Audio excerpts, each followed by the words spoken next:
അത് വന്ന അന്ന് മുതൽ ഒരാഴ്ച രണ്ടാഴ്ച കഴിഞ്ഞ മുതൽ ഞാൻ അനുഭവിക്കാൻ തുടങ്ങിയതാ അവന്റെ അടുത്ത് ഈ മോശം ബിഹേവിയർ. പല പ്രാവശ്യം ഒരു പ്രാവശ്യം കൈന് അടിച്ചിട്ടുണ്ട് ഞാൻ. വൃത്തികേട് കാണിക്കായിരുന്നു.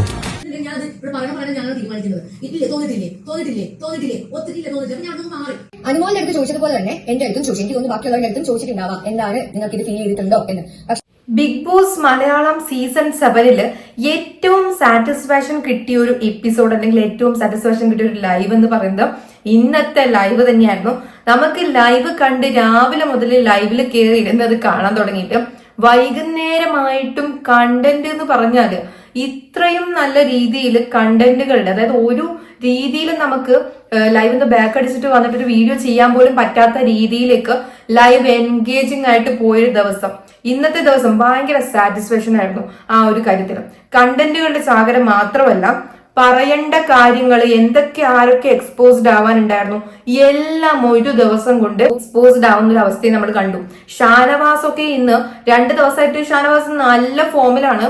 റിയാസിനിട്ട് നല്ലോണം കൊടുത്തു. അത് മാത്രമല്ല, ഇന്ന് അതിന്റെ ബാക്കി നെവിന്റെ ഇഷ്യൂവിൽ ഇങ്ങനെ നടന്നുകൊണ്ടിരിക്കുകയായിരുന്നു. അതുപോലെ തന്നെ ആദില നമ്മൾ കഴിഞ്ഞ ദിവസം എക്സ്പോസ്ഡ് ആയ ഒരു വ്യക്തിയാണ് ആദില. അതിന്റെ ഏറ്റവും പീക്ക് ലെവലിലും ഒന്നും പറയാനില്ലാത്ത രീതിയിലേക്ക് മുട്ടുമടക്കി ആദില പോകുന്നത് നമ്മൾ കണ്ടു. അനുമോളും ബിന്നി അടക്കമുള്ള ആൾക്കാരും ഷാനവാസിന്റെ കൂടെ തന്നെ ഈ ഒരു കാര്യത്തിൽ നിന്നു എന്നുള്ളതാണ്. അതായത് കഴിഞ്ഞ ദിവസം നമ്മുടെ ആദില തന്നെ വന്നിരുന്നിട്ട് പറയുന്ന ഒരു കാര്യമായിരുന്നു, അനുമോളെ ഞാൻ റിയാസിന് മുന്നിൽ ഇട്ടുകൊടുത്തു, വളരെ മോശം രീതിയിൽ സ്വന്തമായിട്ട് ബെസ്റ്റ് ഫ്രണ്ട് പറഞ്ഞു നിന്നിട്ട് റിയാസിന് ഇട്ടുകൊടുത്തു, അല്ലെങ്കിൽ മോശം രീതിയിലേക്ക് ബാക്ക് സ്റ്റാബിങ് ചെയ്യുന്നത് നമ്മൾ കണ്ടു. ഷാനവാസിന്റെ കൂടെ നിന്നിട്ട് നെവിനെതിരെ പറഞ്ഞിട്ട് കുത്തിത്തിരിപ്പ് ഉണ്ടാക്കിയിട്ട് ആ കാര്യം ആദ്യമായിട്ട് ആദില പറഞ്ഞിട്ട് പിന്നീട് ഇപ്പൊ കാലം മാറിയിട്ട് പിറ്റേ ദിവസം വന്നതും നമ്മൾ കണ്ടു. അപ്പൊ അതേ ആളെ എല്ലാരും കൂടിയിട്ട് സത്യം പറഞ്ഞാല് ആദില എക്സ്പോസ്ഡ് ആവുന്നതിന്റെ ഏറ്റവും എക്സ്ട്രീം ലെവലിൽ എക്സ്പോസ്ഡ് ആയി എന്ന് മാത്രവുമല്ല, എല്ലാവരും ഒരേ സ്വരത്തില് നമ്മൾ ഇതേവരെ കാണാത്ത തരത്തിലുള്ള ഒരു ബിഗ് ബോസ്, അതായത് ഈ സീസണിൽ നമ്മൾ ഇതുവരെ കാണാത്ത തരത്തിലുള്ള ഒരു ബിഗ് ബോസ്. അക്ബർ ഖാൻ അടക്കമുള്ള ആൾക്കാർ വൈകുന്നേരം നടന്ന ആ ഒരു ഇഷ്യൂവിൽ അനുമോളെ സപ്പോർട്ട് ചെയ്യുന്നു. അതായത് ജിഷിനുമായിട്ട് നടന്ന ഫുഡിന്റെ ഇഷ്യൂവിൽ സപ്പോർട്ട് ചെയ്യുന്നു. അത് ഭയങ്കര രസമായിട്ട് തോന്നി. അതായത് അങ്ങോട്ടും ഇങ്ങോട്ടും പക്ഷഭേദമില്ലാതെ ആരൊക്കെ എക്സ്പോസ്ഡ് ആവാനുണ്ട് അവർക്കെതിരെ സംസാരിക്കുകയും നമ്മൾ ആഗ്രഹിച്ച ലെവലിൽ ഒരു ബിഗ് ബോസ്, ഒരു ലൈവ്, ഒരു എപ്പിസോഡ്, അതാണ് സത്യം പറഞ്ഞാൽ ഇന്ന് നടന്നേക്കുന്നത്. വളരെയധികം സാറ്റിസ്ഫൈഡ് ആയിരുന്നു എന്ന് തന്നെ പറയാം. ഫസ്റ്റ് തന്നെ ഇതിനൊക്കെ ഷാനവാസാണ് തുടക്കം ഇട്ടതും. ഷാനവാസും അനീഷും നിൽക്കുന്ന ഒരു സ്റ്റാൻഡ് ഉണ്ട് ഈ നെവിന്റെ ഇഷ്യൂലാണെങ്കിലും കാര്യങ്ങളിലാണെങ്കിലും. ആദില എക്സ്പോസ്ഡ് ആയി എന്ന് ഞാൻ പറയാനുള്ള ഏറ്റവും വലിയൊരു കാരണം, അതിലെ കുറിച്ചിട്ട് ഞാൻ ഒരു കുറച്ച് കാര്യങ്ങൾ തന്നെ ഒന്ന് വായിച്ച് നിങ്ങളെ കേൾപ്പിക്കാം. നമ്മുടെ ഈ പ്രോഗ്രസീവ് ചിന്താഗതി എന്ന് പറഞ്ഞു വരുന്ന എല്ലാവരും, പ്രത്യേകിച്ച് ഈ lesbian കപ്പിൾസ് എന്ന് പറഞ്ഞിട്ട് അവര് ഇതാകണം എന്ന് പറഞ്ഞിട്ടാണല്ലോ അവർ വരുന്നത്. എന്നിട്ട് അതേ ആള് തന്നെയാണ് ഇങ്ങനെയുള്ള കുറച്ച് ഇഷ്യൂസിലും കാര്യങ്ങളിലൊക്കെ മുൻപന്തിയിൽ നിന്നിട്ട് ആകാംക്ഷയോട് കൂടിയിട്ട് നെവിന്റെ ഇഷ്യൂവിലടക്കം ഫസ്റ്റ് വന്നിട്ട് എല്ലാവരുടെ മുമ്പിലും പറഞ്ഞേക്കുന്നത്. ഞാനൊരു കാര്യം പറയാം, പ്രോഗ്രസീവും വളരെ കൂളാണെന്നും നമ്മൾ കരുതുന്ന പലരും ശരിക്കും അങ്ങനെയുള്ള മനുഷ്യരാവണമെന്നില്ല. ഹൗസിനുള്ളിലെ പ്രധാനപ്പെട്ട 2 അലിഗേഷൻ ആരോപണങ്ങൾ ഏറ്റവും കൂടുതൽ ആവേശത്തിൽ ആംപ്ലിഫൈ ചെയ്തത് വ്യക്തി ആദിലയാണ്. അനുമോളുടെ ഉമ്മവയ്ക്കൽ ആരോപണം കേട്ടപ്പോൾ തന്നെ ഡെമോ കാണിക്കാൻ പുതപ്പെടുത്തു കൊണ്ടുവന്നതിന് ലാലേട്ടന്റെ വക സ്പെഷ്യൽ ജൂറി മെൻഷനും ആവിക്ക് കിട്ടി. ഷാനവാസിന്റെ നെവിനെതിരെയുള്ള ആരോപണം ആദ്യം നോമിനേഷൻ റീസണായി ഇട്ടതും ആദില തന്നെ. 2 കാര്യങ്ങളും കേൾക്കാതെ കാണാതെയാണ് ഉന്നയിച്ചതും പാടി നടന്നതും. അതേസമയം കയ്യിൽ നിന്ന് പോകുമെന്നായപ്പോൾ നിന്ന നിൽപ്പിൽ ഈ 2 വിഷയത്തിലും മറുകണ്ഠം ചാടാനും ആദില നല്ല മിടുക്ക് കാണിച്ചു. ഒന്നുകിൽ കാണാത്ത വിഷയങ്ങൾ കയറി പറയാതിരിക്കുക, അല്ലെങ്കിൽ ഒരു നിലപാടിൽ ഉറച്ചു നിൽക്കുക. ആദില എത്ര കൂളായ ഒരു പ്രോഗ്രസീവ് പൂമ്പാറ്റയായിട്ട് തോന്നുന്നില്ല. ഇത് വളരെയധികം ശരിയായിട്ടുള്ള ഒരു കാര്യമാണ്. ഭയങ്കരമായിട്ടുള്ള പ്രോഗ്രസീവാണ്, അങ്ങനെയാണ് ഇങ്ങനെയാണെന്നൊക്കെ പറഞ്ഞ് നടന്നയാള് നമ്മൾ കണ്ടതാണ്. കഴിഞ്ഞ ദിവസം റിയാസ് വന്നതോട് കൂടിയിട്ട് ഭയങ്കര ഓവർ കോൺഫിഡൻസോട് കൂടിയിട്ട് ആള് കാണിച്ചു കൂട്ടിയ കാര്യങ്ങള്, ഫുഡിലൊക്കെ ഉപ്പ് വാരിയിട്ടതൊക്കെ റിയാസ് പറഞ്ഞിട്ടാണെങ്കിൽ കൂടിയും ചോദിച്ചിട്ടാണെങ്കിൽ കൂടിയും അത്രയധികം ഒരു എത്തിക്സ് ഇല്ലാത്ത രീതിയിൽ, വളരെ മോശം രീതിയിൽ റിയാസ് വന്നപ്പോ മൊത്തം തകിടം മറിഞ്ഞു എന്ന് പറയാം. മൊത്തത്തില് വീട് തകിടം മറിഞ്ഞ് ഏറ്റവും കൂടുതൽ ഫാൻസ് ഉണ്ടായിരുന്നു, അല്ലെങ്കിൽ നമ്മുടെ ആദില, നൂറ ഇവർക്കൊക്കെ ഒരു ടോപ്പ് 5 എന്നൊക്കെ പറഞ്ഞിട്ട് എല്ലാവർക്കും ഒരു മനസ്സിലിതുണ്ടായിരുന്നു. പക്ഷെ അതിനെയൊക്കെ ഒറ്റയടിക്ക് താഴോട്ട് പോയി ആദിലേന്റെ ബാക്ക് സ്റ്റാബിങ്ങും ശരിക്കുള്ള ക്യാരക്ടറും കാര്യങ്ങളും എക്സ്പോസ്ഡ് ആയി വളരെയധികം ആദില പോകണമെന്ന് ജനങ്ങൾ ആഗ്രഹിക്കുന്ന രീതിയിലേക്ക് ആദിലയുടെ ആ ഒരു സംഭവം റിവീലായി, അല്ലെങ്കിൽ എക്സ്പോസ്ഡ് ആകുന്ന രീതിയിലേക്ക് റിയാസ് വന്നതിന് പിന്നെ അങ്ങനെ ഒരു ഗുണം ഉണ്ടായി എന്ന് പറയാം. അപ്പൊ എന്തായാലും ഇന്ന് നടന്ന കുറച്ച് കാര്യങ്ങളുണ്ട്. ഇന്ന് ഷാനവാസിന്റെ ഭാഗത്തു നിന്നും നല്ലോണം കിട്ടിയിട്ടുണ്ടായിരുന്നു. ഷാനവാസ് നല്ല രീതിയിൽ ലാലേട്ടൻ വരുന്ന സമയത്ത് കുറെ കാര്യങ്ങൾ, അതായത് മറുകണ്ഠം ചാടിയ ആദില, നെവിന്റെ ഇഷ്യൂല് മറുകണ്ഠം ചാടിയതിനെ കുറിച്ചിട്ട് നല്ല രീതിയിൽ എനിക്ക് കുറെ കാര്യങ്ങൾ പറയാനുണ്ട് എന്ന് പറയുന്നുണ്ട്. അതിലെ എന്തൊക്കെയാണ് ആദില ആദ്യം ഷാനവാസിനോട് ഈ ഒരു വിഷയത്തിൽ പറഞ്ഞത് എന്നും അതിനുശേഷം പിന്നീട് ഇപ്പൊ വന്ന് മറുകണ്ഠം ചാടിയ കാര്യങ്ങള് അനുമോളും നമ്മുടെ പിന്നെയും പ്രതികരിച്ച കാര്യങ്ങളൊക്കെയാണ് നമ്മൾ ഈ വീഡിയോയിൽ പറയാൻ പോകുന്നത്. അതായത് ആദ്യം ആദില പോയിട്ട് ഷാനവാസിനോട് ഈ ഒരു വിഷയവുമായി ബന്ധപ്പെട്ടിട്ട് സംസാരിക്കുന്നുണ്ട്. എന്നിട്ട് കുത്തിത്തിരിപ്പാക്കിയിട്ട് എങ്ങനെയെങ്കിലും ഇത് പറയണം എന്നുള്ള രീതിയിലേക്കുള്ള കാര്യങ്ങൾ പറയുന്നുണ്ട്. അതായത് ഷാനവാസിനെ സപ്പോർട്ട് ചെയ്തുകൊണ്ട് നെവിനാണ് കുറ്റക്കാരെന്ന് പറഞ്ഞുകൊണ്ട് അതേ ആദില പിറ്റേന്ന് മറുകണ്ഠം ചാടി.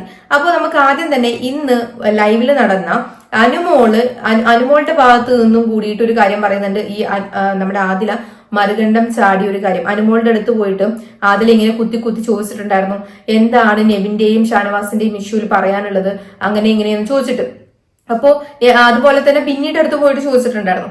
അപ്പൊ ആദ്യം തന്നെ ഇങ്ങനെ വന്നിട്ട് ആദിൽ അവിടെ ഇരുന്ന് ന്യായീകരിച്ച് മെഴുകുന്ന സമയത്ത്, ഞാൻ അങ്ങനെയല്ല ഇങ്ങനെയല്ല പറയുന്ന സമയത്ത് അനുമോള് കയറി വന്നിട്ട് കുറച്ച് കാര്യങ്ങൾ പറയുന്നുണ്ട്. നമുക്ക് അതൊന്ന് കേട്ടു നോക്കാം. ചെയ്യുന്നത് കണ്ടിട്ടില്ലെന്ന് വെച്ചു, അപ്പൊ ഞാൻ പറഞ്ഞു അപ്പൊ എനിക്ക് തോന്നിയില്ല, എന്തോ എനിക്കറിയത്തില്ല എന്ന് പറഞ്ഞു. അപ്പൊ എന്റെ ഉള്ളിൽ എന്തെങ്കിലും ഞാൻ അത് ഇവിടെ പറയാൻ ഞാനാണ് തീരുമാനിക്കുന്നത്. ഇല്ലേ തോന്നിട്ടില്ലേ ഒത്തിരിയില്ലേ തോന്നിട്ടില്ല. അപ്പൊ ഞാൻ അതൊന്ന് മാറി അതിന് വീണ്ടും എടുത്ത് ആളുകൾ ചോദിച്ചു, സത്യം തോന്നിട്ടില്ലേ, കള്ളം പറഞ്ഞു, നീ പ്രവീണോട് പറഞ്ഞിട്ടില്ലേ എന്ന് ചോദിച്ചു. ഞാൻ പ്രവീണ എന്താ പറഞ്ഞു, ഞാൻ പറഞ്ഞിട്ടുണ്ടായിരുന്നു ഈ ഇവിടെ നിങ്ങൾ. അതായത് അനുമോളുടെ പിറകെ നടന്നിട്ട് നിനക്ക് നെവിൻ ഇങ്ങനെയാണെന്ന് തോന്നിയിട്ടില്ലേ എന്ന് പറഞ്ഞിട്ട് പിറകെ നടന്നു എന്നാണ് പറയുന്നത്. അതായത് ഈ ഒരു വിഷയത്തില് അതിൽ എല്ലാവരുടെ പിറകെ നടന്ന് ഇങ്ങനെ ചോദിക്കുകയാണ്, എന്താണ് നെവിന്റെ വിഷയത്തിൽ പറയാനുള്ളത്, അങ്ങനെ ഇങ്ങനെയെന്ന് പറഞ്ഞിട്ട്. ലാലേട്ടൻ വന്ന സമയത്ത് ബാക്ക് സ്റ്റാബിങ് പോലെ അനുമോള് ഒന്നിലും ഇല്ലാത്ത ഒരു വിഷയത്തിൽ LGBTQ ബന്ധപ്പെട്ടിട്ട് നിനക്ക് എന്താണ് അഭിപ്രായം എന്ന് ചോദിച്ചിട്ട് അതിനുള്ളിലേക്ക് വലിച്ചിട്ടിട്ട് വളരെ മോശം രീതിയിൽ എനിക്ക് തോന്നി. ഒന്നിനും ഇല്ലാത്ത ഇരിക്കുന്ന ഒരാളെ, പറയാൻ താല്പര്യമില്ലാത്ത ഒരാളെ കഴുത്തിന് കുത്തി പിടിച്ച് പറയാൻ നോക്കുന്നത് പോലെ പറയിപ്പിക്കുന്നതായിട്ട് ആദില അന്ന് ശ്രമിച്ചു. അതുപോലെ തന്നെ ഒരുപാട് ബാക്ക് സ്റ്റാബിങ്. നൂറ പിന്നെയും കുഴപ്പമില്ല, പക്ഷെ ആദില ഭയങ്കര കണ്ണിങ് ആൻഡ് എന്താ പറയാ കണ്ണിങ് ആയിട്ടുള്ള ഒരു ആളാണ്. അത്രയും ബാക്ക് സ്റ്റാബിങ്ങും കാര്യങ്ങളായിട്ട് കൊണ്ടു നടക്കുന്ന ഒരാളാണ്. അപ്പം അനുമോള് പെട്ടെന്ന് വന്ന് പറയുന്ന എന്തായാലും ആദില കരുതിയില്ല. അനുമോള് വന്നിട്ട് പറഞ്ഞു, എന്റെ അടുത്ത് വന്നിട്ട് അതിൽ ചോദിച്ചിട്ടുണ്ടായിരുന്നു നെവിനെ പറ്റിയിട്ട് ഇത്രയും കാര്യങ്ങൾ.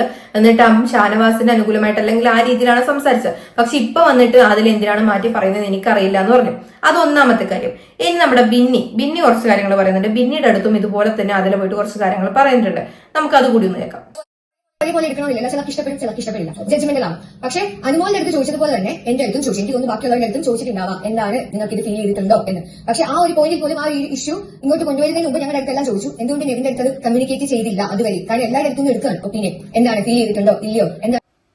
അതാണ് എല്ലാവരുടെ അടുത്തും പോയിട്ട് ഇങ്ങനെ ചോദിക്കുകയാണ് ആദില. അതായത് ഇത്രയും പ്രോഗ്രസീവ് ആയിട്ടുള്ള ഈ ആദില തന്നെ പോയിട്ട് എല്ലാവരുടെ അടുത്തും പോയിട്ട് ചോദിക്കുകയാണ്, എന്താണ് സംഭവം, എങ്ങനെയാണ്, ഏതാണ് നെവിന്റെ കുറിച്ചുള്ള അഭിപ്രായം എന്താണ്, നെവിൻ എല്ലാവരുടെ അടുത്തും കെട്ടിപ്പിടിക്കുന്നതിനെയും അതിനെ കുറിച്ചൊക്കെ ചോദിച്ചിട്ട് ആദില തന്നെ, ഷാനവാസ് പോലും ചോദിച്ചിട്ടില്ല. പക്ഷെ ഈ പറയുന്ന ആദില എല്ലാവരുടെ അടുത്തും പോയിട്ട് ഉറപ്പിക്കുകയാണ് നെവിൻ ഇങ്ങനെയാണെന്നുള്ള രീതിയിൽ പറയാൻ വേണ്ടിയിട്ട്, ബാക്കിയുള്ളവരുടെ അടുത്ത് വന്ന് പറയാൻ വേണ്ടിയിട്ട് ഇങ്ങനെ കുത്തി കുത്തി ചോദിക്കുകയാണ്. മല്ലികയുടെ ഇഷ്യൂ വന്നു. മല്ലികയുടെ ഇഷ്യൂ ഇടയ്ക്ക് ആ ബ്ലെൻഡർ ആയിട്ട്, അതായത് ഇപ്പൊ പെൺകുട്ടി കാർഡ് എടുക്കുന്നുണ്ടോ എന്ന് ഇവൻ ചോദിച്ചപ്പോൾ തിരിച്ച് എന്ത് വൃത്തികെട്ട കാർഡാണ് നീ എടുക്കുന്നത് അവന്റെ സൈഡിൽ നിന്ന് വന്ന മിസ്റ്റേക്കാണ്. ഫസ്റ്റ് ഓഫ് ഓൾ അത് ന്യായീകരിക്കാൻ വേണ്ടിയിട്ടാണ് അവള് പോയിട്ട് ഷാനവാസിനെ പിടിച്ചിട്ട് ഈ കാര്യമുണ്ട് അത് പറയണം എന്ന് പറഞ്ഞതും അവളുടെ സൈഡ് ന്യായീകരിക്കാൻ വേണ്ടിയിട്ട് മാത്രമാണെന്ന് ഞാൻ വിശ്വസിക്കുന്നു. പറഞ്ഞത് എന്ന് പറയണം. അതായത് മല്ലികയുടെ ഇഷ്യൂ വന്നതും അതുപോലെ തന്നെ പാത്രം തട്ടിയിട്ട് താഴേക്ക് പോകുന്നതൊക്കെ നമ്മൾ കണ്ടായിരുന്നു നെവിൻ ഷാനവാസ് ഇഷ്യൂ. അപ്പൊ അതിനുശേഷം ആദില അവിടെ പ്രതികരിക്കുന്നു. ആദിലയെ ബന്ധപ്പെട്ടിട്ട് ആദിലയും നെവിനും തമ്മിൽ ഒരു പ്രശ്നം വരുന്നു. ആ സമയത്ത് നീ എന്തിനാണ് ഇങ്ങനെയുള്ള കാർഡ് എടുക്കുന്നതെന്ന് ചോദിക്കണ സമയത്ത് നെവിന്റെ അടുത്ത് പോയിട്ട് നീ വളരെ ചീപ്പായിട്ടുള്ള ഒരു കാർഡാണ് എടുക്കുന്നത്, പെങ്ങളൂട്ടി കാർഡാണ് എടുക്കുന്നത് എന്ന് പറയുന്ന സമയത്ത് തിരിച്ചിട്ട് നെവിൻ അങ്ങനെ പറയുന്ന സമയത്ത് ആദില തിരിച്ചിട്ട് നീ വളരെ ചീപ്പായിട്ടുള്ള ഒരു കാർഡാണ് എടുക്കുന്നത് പറയാണ്. അപ്പൊ എന്ത് കാർഡാണ് ഞാൻ എടുക്കുന്നത് നെവിൻ തിരിച്ച് ചോദിച്ചപ്പോ ആദിലയ്ക്ക് ഉത്തരം മുട്ടുകയും പിന്നീട് അത് ന്യായീകരിക്കാൻ വേണ്ടിയിട്ട് എന്താണ് ഞാൻ പറഞ്ഞതെന്ന് ഉദ്ദേശിച്ചത് എന്ന് പറയാൻ വേണ്ടിയിട്ട് എല്ലാവരുടെ അടുത്തും പോയിട്ട് ഷാനവാസിന്റെ ഇഷ്യൂ കുത്തിപ്പൊക്കി കൊണ്ടുവന്ന് ഷാനവാസിനോടും പറഞ്ഞ് അതിന്റെ കാര്യങ്ങളൊക്കെ സംസാരിക്കണം. ഇനി നമുക്ക് ഈ ഒരു ഇഷ്യൂ നടക്കുന്നതിന് മുമ്പ് ഇതിന് ശേഷം, അതായത് ആ ഒരു മല്ലികയുടെ ഇഷ്യൂവിന് ശേഷം എന്തൊക്കെയാണ് ഈ പറയുന്ന ആദില ബാക്കിയുള്ളവരുടെ അടുത്ത് പോയിട്ട്, അതായത് ജിഷിന്റെ അടുത്തും ഷാനവാസിന്റെ അടുത്തൊക്കെ പോയിട്ട് ഇതിനെ പറ്റിയിട്ട് വ്യക്തമായിട്ട് സംസാരിച്ചിട്ടുണ്ട്. അതിന്റെ കാര്യങ്ങൾ നമുക്കൊന്ന് കാണാം. അതായത് ഇതൊന്നും ഞാൻ പറഞ്ഞിട്ടില്ല എന്നാണ് ആദില ഇപ്പൊ പറയുന്നത്. നമുക്കിനി ആ ക്ലിപ്പ് കാണാം, എന്തൊക്കെയായിരുന്നു അന്ന് ആദില നെവിന്റെ വിഷയത്തിൽ സംസാരിച്ചിട്ടുള്ളത് എന്ന്. ഷാനവാസിന് അങ്ങനെ തോന്നിയിട്ടുണ്ട്, ഷാനവാസ് പറഞ്ഞ് ഒഴിവാക്കിയിട്ടുണ്ട്. അപ്പൊ ഇവരൊക്കെ പറയുന്നത് വെച്ചാല് അപ്പ പറഞ്ഞില്ല, അപ്പൊ പറഞ്ഞിട്ടുണ്ട് അവനോട്. അത് ഇവരോട് പറഞ്ഞിട്ടില്ല എന്നുള്ളൂ, അവനോട് പറഞ്ഞിട്ടുണ്ട്. ഞാൻ വന്നിരുന്നപ്പോ അക്ബർക്ക് എന്നോട് മോശമായി പോയി, എന്തിനാ പറയാന്ന് അങ്ങനെ ഒരു. അതായത് അവിടെ ഇരുന്നിട്ട് നൂറയും നമ്മുടെ ജിഷിനും അതുപോലെ തന്നെ അതിലും കൂടി സംസാരിക്കുകയാണ്. നൂറ അതിൽ വ്യക്തമായിട്ട് പറഞ്ഞ കുറച്ച് കാര്യങ്ങളുണ്ട്. അതായത് ഷാനവാസ് ഒക്കെ വ്യക്തമായിട്ട് നെവിന്റെ അടുത്ത് പറഞ്ഞിട്ടുണ്ടായിരുന്നു. ബാക്കിയുള്ള എല്ലാവരുടെ അടുത്തും പോയിട്ട് ചിലപ്പോൾ പറഞ്ഞിട്ടുണ്ടാവില്ല. പക്ഷെ നെവിന്റെ അടുത്ത് വ്യക്തമായിട്ട് പറഞ്ഞിട്ടുണ്ട് അന്നേ ഈ കാര്യം എന്ന് പറയാണ്. ആദിലയും പറയാണ്. അപ്പോ ഈ ഒരു പ്രശ്നം വരുന്ന സമയത്ത് ഇപ്പം കാലുമാറിയ ആ വ്യക്തികൾക്ക് ഈ വീഡിയോ കൂടിയിട്ട് കാണിച്ചു കൊടുക്കണം. ഇനി ബാക്കി കേൾക്കാം. ബാക്കി ഷാനവാസിന്റെ അടുത്ത് പോയിട്ട് ഷാനവാസ് ഏകദേശം എല്ലാവരുടെ അടുത്തും നെവിന്റെ ഇഷ്യൂ പറഞ്ഞിട്ടുണ്ട്. നെവിനോട് അടക്കം പറഞ്ഞിട്ടുണ്ട്. ബെഡ് മാറി കിടക്കണം എന്ന് പറഞ്ഞിട്ടുണ്ട്. അത് വ്യക്തമായിട്ട് നമുക്ക് അറിയാവുന്ന ഒരു കാര്യമാണ്. വൈൽഡ് കാർഡ് വന്നതിന് ശേഷവും വൈൽഡ് കാർഡ് വന്നതിന് മുൻപും ഈ പ്രശ്നം ഷാനവാസ് പറഞ്ഞിട്ടുണ്ട്. അതിലെല്ലാവർക്കും ഒരു കൺഫ്യൂഷൻ ഉണ്ടായിരുന്നു. വൈൽഡ് കാർഡ് വരുന്നതിന് മുൻപ് തന്നെ ഒരുമിച്ചായിരുന്നു കിടക്കുന്നത്. അതിനുശേഷം നെവിൻ എന്ത് ചെയ്തു? നെവിൻ പോയി വന്നതിന് ശേഷം വൈൽഡ് കാർഡ് വന്ന ശേഷം അക്ബറും നമ്മുടെ ഷാനവാസും തമ്മിൽ അടിയാവുന്നു. അപ്പൊ കൺഫ്യൂഷൻ റൂമിൽ പോകുന്നു. റൂമിൽ പോയ സമയത്ത് എന്റെ കിടക്കയെന്ന് മാറ്റിയിട്ട് നെവിനെ കിടത്തണമെന്ന് വ്യക്തമായിട്ട് ഷാനവാസ് പറയുന്നു. അത് നമ്മളെല്ലാരും കണ്ടതാണ്. അപ്പൊ വൈൽഡ് കാർഡ് വന്നതിന് ശേഷവും വൈൽഡ് കാർഡ് വന്നതിന് മുൻപും എല്ലാം ഷാനവാസ് തന്റെ അതേ പറയേണ്ട കാര്യത്തിൽ ഉറച്ചു നിന്നിട്ടുണ്ട് നെവിന്റെ ഇഷ്യൂവിൽ. അപ്പൊ എന്തായാലും ബാക്കി കാര്യങ്ങളോട് കേൾക്കാം എന്തൊക്കെയാണ് ഇവർ പറയുന്നത്. ഒനിയിലും കൂടി ഉണ്ട് കേട്ടോ. ഒനിയിലും അതുപോലെ തന്നെ ഈ പറയുന്ന നമ്മുടെ കട്ടപ്പ ആദിലയും ഷാനവാസും എല്ലാം ഇരുന്നിട്ട് ഇതിനെപ്പറ്റി ഡിസ്കസ് ചെയ്തിട്ടുണ്ട്. ഇതെന്താ ഞാൻ പറയാം, ഇവന് മാത്രം ഈ പറഞ്ഞൊന്നും ബാധകമല്ല. അതെന്തത് നമ്മൾ ചോദ്യം ചെയ്യപ്പെടുന്ന വേണത്. വന്ന അന്ന് മുതൽ ഒരാഴ്ച 2 ആഴ്ച കഴിഞ്ഞ മുതൽ ഞാൻ അനുഭവിക്കാൻ തുടങ്ങിയതാ അവന്റെ അടുത്ത് ഈ മോശം ബിഹേവിയർ. പല പ്രാവശ്യം ഒരു പ്രാവശ്യം കൈയിന് അടിച്ചിട്ടുണ്ട് ഞാൻ. വൃത്തികേട് കാണിക്കായിരുന്നു. അതുകൊണ്ടാണ് അവനോട് ഞാൻ എന്റെ ബെഡിൽ നിന്ന് മാറിക്കാൻ പറഞ്ഞു. മനസ്സിലായല്ലോ. അതായത് വന്ന അന്ന് മുതൽ ഷാനവാസിന്റെ അടുത്ത് വളരെ മോശം രീതിയിൽ പെരുമാറിയിട്ടുണ്ടായിരുന്നു. ഇപ്പം അതിന്റെ അപ്പുറത്തിരിക്കുന്ന ആദില പറയുന്നുണ്ട്, വൃത്തികേട് നിങ്ങളുടെ അടുത്ത് കാണിച്ചു എന്ന് തന്നെ നിങ്ങൾ വ്യക്തമായിട്ട് പറയണം എന്ന്. ആരാണ് ഓതിക്കൊടുക്കുന്നത്? ആദില തന്നെ പറയാണ് വൃത്തികേട് നിങ്ങളുടെ അടുത്ത് കാണിച്ചു എന്നുള്ള കാര്യം നിങ്ങൾ വ്യക്തമായിട്ട് പറയണം എന്നുള്ളത്. അതായത് ഇത്രയും കാര്യങ്ങൾ പറഞ്ഞ ആദിലയാണ് ഇപ്പൊ വന്നിട്ട് പറയണത് ഞാൻ അങ്ങനെ പറഞ്ഞതല്ല, ഞാൻ ഇങ്ങനെ പറഞ്ഞതല്ല. എന്നിട്ട് നെവിനുമായിട്ട് സംസാരിച്ചിട്ട് അത് എനിക്ക് അബദ്ധം പറ്റിപ്പോയതാണ് അങ്ങനെയാണെന്ന് പറഞ്ഞിട്ട് കൈ ഒഴിഞ്ഞിട്ട് ഇപ്പൊ പെട്ട് കഴിഞ്ഞു. ആദില പെട്ടു. അങ്ങുന്നും ഇങ്ങുന്നും എല്ലായിടത്തുനിന്നും ബിന്നി അനുമോൾ അടക്കമുള്ള ആൾക്കാർ അവരുടെ അടുത്ത് പോയിട്ട് ചോദിച്ച കാര്യങ്ങളടക്കം പുറത്ത് വന്ന് പറയുന്ന ആദില കട്ടപ്പ വിചാരിച്ചില്ല. പക്ഷെ അവരും കൂടി പറഞ്ഞതോടുകൂടിയിട്ട് സമാധാനപരമായിട്ട് നല്ല രീതിയിൽ വട്ടത്തിലും നീളത്തിലും ഒക്കെ തേഞ്ഞൊട്ടി എന്ന് പറയാം. സത്യം പറഞ്ഞാൽ ഇതിന് ശേഷം ഈ ഒരു അടിക്കൊക്കെ ശേഷം ഒരു മൂലക്കിരുന്നിട്ട് അത് ന്യായീകരിക്കാനും തിരിച്ചു പറയാനും അങ്ങനെയല്ല ഇങ്ങനെയൊക്കെ പറയാനൊക്കെ ശ്രമിക്കുന്നുണ്ട്. അത് പക്ഷേ ഒരിക്കലും നടക്കാൻ പോകുന്നില്ല. എന്തായാലും വീക്കെൻഡ് എപ്പിസോഡിൽ ഇനി എന്താണ് നടക്കാൻ പോകുന്നത് നമുക്ക് കണ്ടറിയാം. പക്ഷെ ജനങ്ങൾക്കിടയിലാണെങ്കിലും ഷാനവാസിന്റെ ഇഷ്യൂ ആണെങ്കിലും അത്യാവശ്യം ഷാനവാസ് ആദ്യം തൊട്ടേ കാര്യങ്ങളൊക്കെ പറഞ്ഞത് കൊണ്ട് തന്നെ ജനങ്ങൾക്ക് അത്യാവശ്യം കാര്യങ്ങൾ മനസ്സിലായിട്ടുണ്ട് എങ്ങനെയാണെന്നുള്ളത്. അത് ജനങ്ങളിലേക്ക് എത്തിക്കാൻ വേണ്ടിയിട്ട് ഷാനവാസിനെ പറ്റിയിട്ടുണ്ട്. ഷാനവാസ് ആദ്യം മുതൽ ഇത് പറഞ്ഞിട്ടില്ലായിരുന്നുവെങ്കിൽ നമുക്കത് വിശ്വസിക്കാൻ വേണ്ടിയിട്ട് കുറച്ച് പ്രയാസം ഉണ്ടായേനെ. പക്ഷെ ഇത് കറക്റ്റ് ആയിട്ടുള്ള കാര്യമാണെന്ന് ഷാനവാസിന് എത്തിക്കാൻ സാധിച്ചു. കാരണം ആദ്യം മുതലേ പറഞ്ഞിട്ടുണ്ട്. അത് മാത്രമല്ല ബിഗ് ബോസിനോട് അടക്കം പറഞ്ഞിട്ടുണ്ട്. അത് മാത്രമല്ല ഈ പറഞ്ഞ ഇഷ്യൂ നടക്കുന്ന സമയത്ത്, അതായത് അക്ബറുമായിട്ടുള്ള ആ ഒരു ഇഷ്യൂ നടന്ന സമയത്ത് കൺഫെഷൻ റൂമിൽ പോയിട്ടും പറഞ്ഞിട്ടുണ്ട് എന്റെ ബെഡ് മാറ്റണം എന്ന് പറഞ്ഞിട്ടുണ്ട്. ബെഡിൽ മാറ്റിയിട്ട് നെവിനെ മാറ്റിയിട്ട് കിടത്തണം എന്ന് പറഞ്ഞിട്ടുണ്ട്. ബിഗ് ബോസിനോട് അടക്കം പറഞ്ഞിട്ടുണ്ട്. അതൊക്കെ തെളിവാണ്. അതുകൊണ്ട് തന്നെ വ്യക്തമായിട്ട് അവിടെ വേറൊരു തരത്തിലും നമുക്ക് അവിടെ ഒരു ഇതാക്കാനും പറ്റില്ല. പിന്നെ പറയാനുള്ളൊരു കാര്യം, ഈ മാസം അല്ലെ ഈ ഒരു ആഴ്ചയിൽ എവിക്ഷനിൽ ഏറ്റവും കൂടുതൽ ഡേഞ്ചർ സോണിൽ നിൽക്കുന്നതെന്ന് അറിയാൻ സാധിച്ച ഒരാൾ നെവിനും റെനയും അതുപോലെ തന്നെ ആര്യനുമാണ്. അതുകൊണ്ട് തന്നെ ഈ പറയുന്ന നെവിനെ പുറത്താക്കിയിട്ട് ഇനി അവര് ഇതിനൊരു പരിഹാരം കണ്ടെത്തുമെന്ന് നമുക്കറിയില്ല. കണ്ടു തന്നെ അറിയാം എന്താണ് സംഭവിക്കാൻ പോകുന്നതെന്ന്. കാരണം ഷാനവാസിന്റെ ഇഷ്യൂല് ഒരുപാട് പേര് എക്സ്പോസ്ഡ് ആയിട്ടുണ്ട്. നമ്മുടെ അഭിലാഷിനെയൊക്കെ എടുത്ത് കുടഞ്ഞിട്ടുണ്ട്. ഒനിയില് ഇവരൊക്കെ ഡബിൾ സ്റ്റാൻഡും കാര്യങ്ങളൊക്കെ പറഞ്ഞിട്ടുണ്ട്.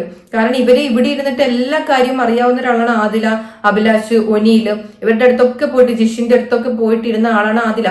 എന്നിട്ട് ഇതൊക്കെ പറഞ്ഞു കഴിഞ്ഞ ശേഷം കാലുമാറിയ അഭിലാഷിനെയും ഒനിയിലിനെയും ആദിലയും ഒക്കെ ആദില പിന്നെ നല്ല രീതിയിൽ ആദ്യം തന്നെ ഇത് പോയിട്ട് പറഞ്ഞ് പ്രശ്നം ഉണ്ടാക്കിയതും പോരാഞ്ഞിട്ട്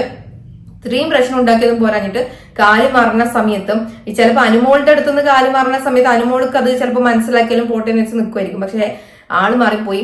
ഷാനവാസിന്റെ അടുത്തുനിന്ന്, ഷാനവാസ് ഫ്രണ്ടല്ലേ പെൺകുട്ടിയല്ലേ എന്നൊന്നും വിചാരിക്കത്തില്ല. അത് ഇന്ന് മനസ്സിലായി. ഇന്ന് സത്യം പറഞ്ഞ രുദ്രൻ മോഡ് ഓൺ ആയിരുന്നു.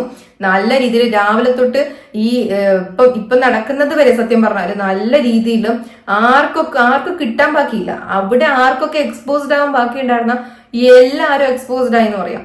അത്ര രീതിയിൽ സാറ്റിസ്ഫൈഡ് ആയ ഒരു ലൈവ് ആയിരുന്നു ഇന്ന് ഉണ്ടായിരുന്നത്.